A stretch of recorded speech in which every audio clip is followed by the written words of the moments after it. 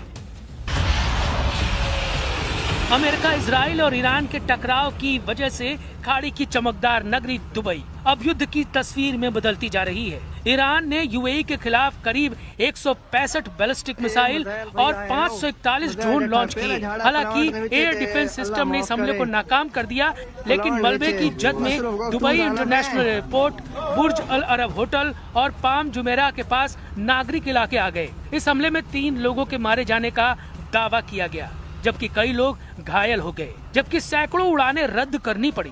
Dubai, जो दुनिया में कारोबार, पर्यटन और निवेश के लिए मशहूर है, वो मिसाइलों के मलबे से उठते धुएं से घिर गया।